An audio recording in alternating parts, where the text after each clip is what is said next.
লেওরাই সেটা ভাঙা শীতের মধ্যে আগুন জ্বালিয়ে এত মজা পাচ্ছি না, হোতার বাল বিয়ের পরে বউর সাথে প্রথমবার লক ফক করেও পাইনি। এখন শুধু এক বোতল একটা বাংলা হলেই হতো, বাকি তো সব জমেই গেছে। হ্যাঁ বোকাচোদা, তোর কি মাল ছাড়ার কোনো কিছু মাথায় আসে না নাকি? আরে পাগল, কি বলছিস কি মানে? মালি তো সব রে। হ্যাঁ বলছি যে পল্টু, তার শীত তো ভালোই পড়েছে, তাই শীতের মধ্যে নিজেদের ভিতরে ছোট্ট করে একটা পিকনিক করলে কেমন হয়?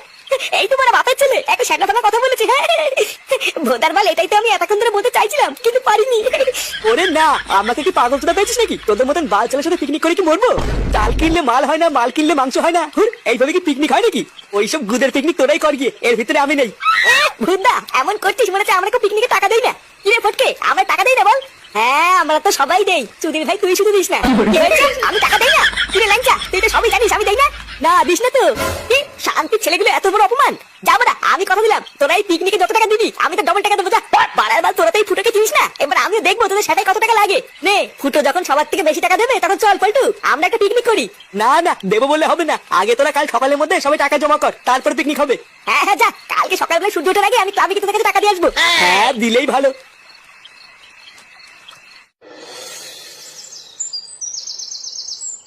উফ, এত দেরি করলে কি হয় নাকি? এমনিতেই বেলা পড়ে যাচ্ছে। আরে কই গো গিন্নি, বাজারে ব্যাগটা নিয়ে আসো। এইদিকে তো আবার বেলা পড়ে যাচ্ছে। এত বেলা করে বাজারে গেলে কি আর ভালো মাছ পাওয়া যায়? তাড়াতাড়ি বাজারের ব্যাগটা নিয়ে আসো। আরে বাবা আনছি আনছি, দাঁড়াও। নিজেই সবকিছুতে দেরি করবে আর পরে ভালো মাছ না নিয়ে এসে মুখ শোনাবে। খোদা, আমার হয়েছে যত জ্বালা, এই বয়সে যে কোনটা ছেড়ে কোনটা করবো কিছুই বুঝি না। দাদু কোথায় যাচ্ছ, বাজার করতে? হ্যাঁ আর বলো না দাদু ভাই, তোমার ঠাকুমা এত লেট করে দেয় না। ওই থেকে দাদু, সামনে তো মেনি খ্রিসমাস আসছে, তুমি বাজার থেকে আমাদের জন্য একটা কেক কিনে আনবা। কেক? তুমি কেক খাবা? হ্যাঁ দাদু, আমি বড়দিনের কেক খাবো। আমার না বড়দিনের কেক খেতে হেভি লাগে। কিন্তু দাদু ভাই, বাজারে তো এখনো বড়দিনের কেক ওঠেনি, ওটা তো 25শে ডিসেম্বর উঠবে। বাজারে আগে ওই কেক উঠুক, তারপরে আমি তোমার জন্য একটা নিয়ে আসবো, ঠিক আছে? তুই না বাজারে ওঠেনি নাকি তুমি আনবা না বলে বলছো?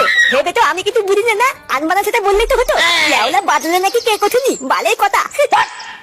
ও বাবা, আমাকে 200 টাকা দাও তো, আমার খুব দরকার। কি কি কি কি বললি? 200 টাকা? হ্যাঁ 200 টাকা দাও, ক্লাবে সব ছেলেপেলেরা মিলে পিকনিক করছে, আমি করবো। আরে কই গো গিন্নি, তুমি কি বাজারের ব্যাগটা দেবে না আমি খালি হাতে বেরিয়ে যাবো? কি হলো, আমি একটা কথা জিজ্ঞাসা করলাম তুমি কিছু বলছো না কেন?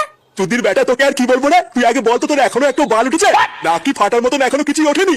তোমরা দিনে 3 বেলা কি করে খাবো সেটা নিয়ে না ভাবে উনি 200 টাকা নিয়ে পিকনিক করবে? যত সব বালছাল গুলো এসে আমার জীবনটা পুরো শেষ করে দিল। গিন্নি, বাজারের ব্যাগ তোমার গাড়ি ঘুরে বসে থাকো, বুঝলা? আমি চললাম। 500 চাল, 500 মাংস, ডাল, পেঁয়াজ, রসুন, আদা সবই তো ঠিকই আছে, কি যেন বাড়া একটা নেওয়া হয়নি। মনে পড়েছে, জল নিতে হবে 2 ঢপ। কিরে, সব জিনিসপত্র ঠিকঠাক ভাবে গোছানো হয়ে গেছে? আর কিছু আনতে হবে না তো? না গো পটুদা, আমি সব জিনিসপত্র ঠিকঠাক ভাবে দেখে নিয়েছি, আর কিছু আনতে হবে না, শুধু ওই 2 ঢপ জল আনলেই হয়ে যাবে। হ্যাঁ জল তো আনতেই হবে, জল ছাড়া কি হয় নাকি? তুই এক কাজ কর, ফটকে পাঠিয়ে দে, ও ফট করে গিয়ে 2 ঢপ জল নিয়ে আসুক। কিন্তু পটুদা ফটকে দিয়ে তো মাল আনতে পাঠিয়েছি, ও কখন আসবে সে অপেক্ষায় বসে থাকতে দেরি হয়ে যাবে। ও ফটকে মদ আনতে গেছে, তাহলে বোধ এখন জল আনতে যাবে কিটা? পটুদা ফুটোর কি ব্যাপার, ফুটো তো এখনো আসলো না। কাল রাতে তো এত করে গরম মারলো যে সূর্য ওঠার আগে নাকি ও এসে টাকা দিয়ে যাবে। কই ফুটোকে এসেছিল? আরে না, ফুটো নাকি এসে আবার টাকা দিয়ে যাবে, তুই ভাবলি কি করে? ওই চুদির ভাই তো প্রতিবার এরকমই করে, সামনাসামনি অনেক গরমে মেরে যায় কিন্তু পরে আর খুঁজে পাওয়া যায় না। ভাগ্যিস আমরা ফুটোর জন্য অপেক্ষা করে থাকিনি, আমরা নিজেদের মতন বাজার করে নিয়েছি, না হলে হয়তো ভোদা এবার আর কোনো পিকনিকই করা হতো না। হ্যাঁ ঠিকই বলেছিস। আচ্ছা শোন, ফটকে আসলে ওকে দিয়ে ফটাফট জল আনতে পাঠাবি, ঠিক আছে? আমি বরং এই মালগুলো নিয়ে যাওয়ার জন্য একটা ভ্যান খুঁজে নিয়ে আসি। আচ্ছা যাও। ভোদা কালকে রাত্রেবেলায় তো পল্টুকে সেটা ভাঙা গরম মেরে বলে আসলাম যে সকাল হলে টাকা দিয়ে যাবো, কিন্তু বাড়া বাপ তো টাকাই দিল না। এবার কি করা যায়?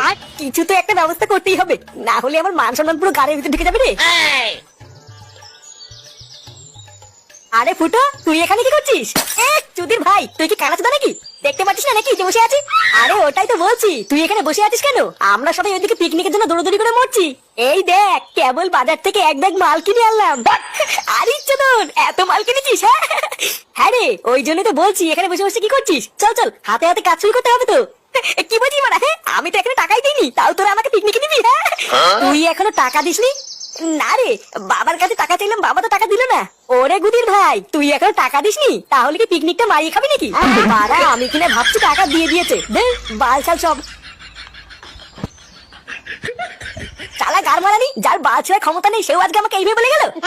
বাড়া, এই অপমান তো সহ্য করা যাবে না। লেওরা ভালোভাবে তো হলো না, এবার কিছু একটা করতেই হবে।